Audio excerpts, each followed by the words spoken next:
क्या आप जानते हो हमारी देसी गाय का गोबर, उसमें 1 ग्राम गोबर में 300 करोड़ जीवाणु प्रेजेंट होते हैं। गाय या भैंस जहाँ गोबर करती है, आप कुछ देर बाद देखोगे तो उसके नीचे छिद्र बने होते हैं। वो छिद्र कैसे बनते हैं कि उसकी सुगंध से जो जमीन में हमारे जीवाणु है वो एक्टिव हो जाते हैं। वो क्या करेगा, वो जो नीचे हमारी जमीन में जो न्यूट्रिएंट्स अवेलेबल है उसको ऊपर तक लाएगा। कहाँ तक? हमारे प्लांट्स की रूट्स तक। हमारा जो विश्व में लाखों करोड़ों अरबों रुपए जो वाटर रिचार्जिंग में जो हमारा इस्तेमाल हो रहा है वो नेचुरल तरीके से होने लग गया। हमारी जो धरती माँ है उसमें हमने केमिकल डाल डाल के उसे बंजर कर दिया। हालांकि हम आज इस बात को ब्लेम नहीं कर सकते, क्योंकि सबसे पहली बात हम ये बोलते हैं कि गाय के गोबर का यूज करो। क्या आप जानते हो हमारी देसी गाय का गोबर, उसमें 1 ग्राम गोबर में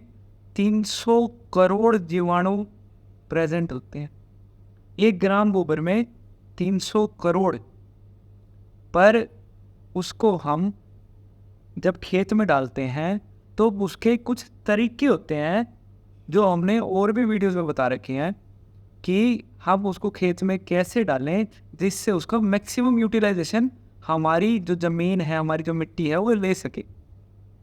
खैर, मैं जो आपको बता रहा था कि जब हम अपने खेत में कोई भी ऑर्गेनिक मैटर डालते हैं तो उसका क्या बेनिफिट होता है, क्या साइंस है उसके पीछे कि जब हम वो डालेंगे तो हमारी जो डिपेंडेंसी है केमिकल पे वो कम हो जाएगी। जब वो धरती में हम डालते हैं तो वो जो धरती में जो जीवाणु दबे हुए हैं, जो कई फुट नीचे हमारी धरती के चले गए हैं, जो हमारा लेवल है सोइल का उसके कई फुट नीचे जो चले गए हैं केमिकल फर्टिलाइज़र की वजह से, उसकी गर्मी ने जिस ज़मीन को पक्का बना दिया है, कॉम्पैक्ट बना दिया है, उसके जो जीवाणु है, जो मिट्टी के जीवाणु हैं वो कई फुट नीचे हैं। जब हम उसमें ऑर्गेनिक मैटर डालते हैं, आपने कहीं भी देखा होगा कि गाय या भैंस जहाँ गोबर करती है, आप कुछ देर बाद देखोगे तो उसके नीचे छिद्र बने होते हैं। वो छिद्र कैसे बनते हैं आप एक्सपेरिमेंट करके देखना, हर किसान भाई को ये बात पता है। वो छिद्र कैसे बनते हैं कि उसकी सुगंध से जो ज़मीन में हमारे जीवाणु हैं वो एक्टिव हो जाते हैं और उसमें चले जाते हैं, तो वो छिद्र बना के वहाँ तक पहुँचते हैं। किसान का सबसे अच्छा मित्र जिसे हम कहते हैं वो केचुआ, ऐसे ही नहीं कहते, उसके पीछे ये साइंस है कि आपके पास गोबर तो है ना, आप ये छोटा सा एक्सपेरिमेंट करके देखना कि आप गोबर जहाँ किया वहाँ पे जहाँ गऊ का, भैंस का जहाँ गोबर है उसके नीचे छिद्र बन जाएंगे छोटे छोटे छोटे छोटे। और जब हम अपने खेतों में ऑर्गेनिक मैटर डाल रहे हैं, ये तो गोबर है कच्चा, उसको हम प्रॉपर तरीके से चाहे प्रॉपर डीकम्पोज करके डालें, चाहे उसका जीवामृत बना के डालें, जब हम उसको अपने खेत में डाल रहे हैं तो ऐसे ही उसी की सुगंध से वो जो जीवाणु है वो एक्टिव हो जाता है। जब वो एक्टिव होगा ना, लाखों करोड़ों की तादाद में जो हमारी ज़मीन में जीवाणु उपलब्ध है, वो जब एक्टिव होगा तो वो क्या करेगा, वो जो नीचे हमारी ज़मीन में जो न्यूट्रिएंट्स अवेलेबल हैं उसको ऊपर तक लाएगा। कहाँ तक? हमारे प्लांट्स की रूट्स तक। हमारे प्लांट्स तक वो जो न्यूट्रिएंट्स है उसका अपटेक करते हुए लाएगा। जो केचुआ है जब वो एक्टिव होगा ज़मीन का, तो वो जब नीचे से ऊपर आएगा और ऊपर से नीचे जाएगा तो छिद्र बनाता हुआ जाएगा। और जिस आपको सिंपल भाषा में बताता हूँ, जिस गली से वो जाएगा ना उस गली से वापस नहीं आएगा, जहाँ से वो जाएगा उससे दूसरी गली से वापस आएगा। वो जो छिद्र बना ना वो एक काम नहीं करेगा। उस छिद्र का सोचो क्या क्या चमत्कार है, प्रकृति का चमत्कार देखो आप। जो वो छिद्र बनाता हुआ आया, जो वो पोर्स बने, जब बारिश का पानी आएगा ना उन पोर्स के अंदर जाएगा, जो कि वो कॉम्पैक्ट थी, पक्की थी ज़मीन, वो पोर्स नहीं थे उसमें। वो जो पानी था, ये जो बाढ़ आ रही है इसका कारण यही है। अगर ज़मीन हमारी उपजाऊ होती, वो पोर्स होते उसके अंदर, हमारे जीवाणु एक्टिव होते तो ज़मीन में हमारा पानी चला जाता, ग्राउंड वाटर में चला जाता वो। पर वो क्यों नहीं जा पा रहा? क्योंकि कॉम्पैक्ट थी ज़मीन।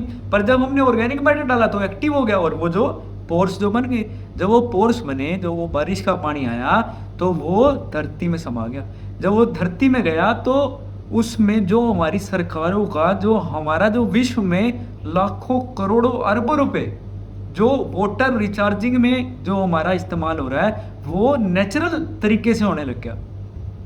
जब वो नेचुरल तरीके से हुआ तो हमारा जो ग्राउंड वाटर है उसकी जो मात्रा है वो बढ़ गई, जो रेन वाटर है उसमें स्टोर हो गया।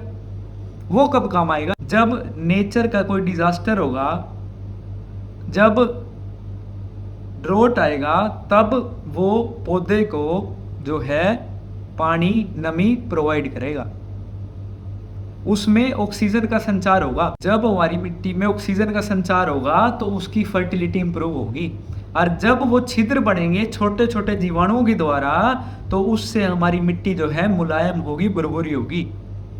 और जब हमारी मिट्टी मुलायम होगी, बुरबुरी होगी, तो हमारे जो पौधे हैं उनकी इम्यूनिटी भी बढ़ेगी इन चीज़ों से।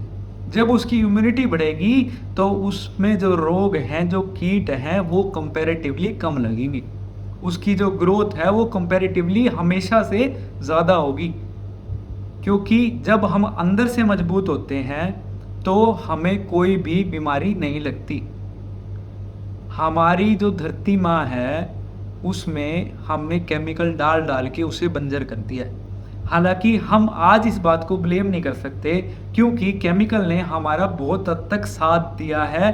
हमारी जो प्रोडक्शन कैपेसिटी है भारत की, उसको बढ़ाने में, जो वीट की, जो राइस की, 3 चीज़ें हैं सबसे ज़्यादा जो उगती हैं। 3 चीज़ें जो भारत में जो किसान सबसे ज़्यादा उगाता है, वो एक तो अनाज है, और एक चावल है, और एक शुगर है, गन्ना। इन 3 चीज़ों का जो प्रोडक्शन है वो सिर्फ केमिकल ने बढ़ाई है, जो ग्रीन रेवोल्यूशन ने बढ़ाई है। उसको हम ब्लेम नहीं कर सकते, लेकिन आज की स्थिति जो है उसके अनुसार हमारे को ढलना पड़ेगा। हमारे को धीरे धीरे ऑर्गेनिक प्रैक्टिसेस का इस्तेमाल करते हुए केमिकल पे डिपेंडेंसी कम करनी पड़ेगी। हर किसान को सेल्फ सफिशिएंट होना पड़ेगा। मैं अपनी हर वीडियो में बात बोलता हूँ, हर किसान को आत्मनिर्भर होना पड़ेगा। हर किसान का हजारों लाखों रुपए का खर्चा हम बचवाएंगे, हमें बचाना पड़ेगा। तो मैं जा था वो सिर्फ एक स्टेप आपका, आपकी ज़मीन में, आपने कभी सोचा नहीं होगा ये बात कि इतना लंबा प्रोसेस होता है।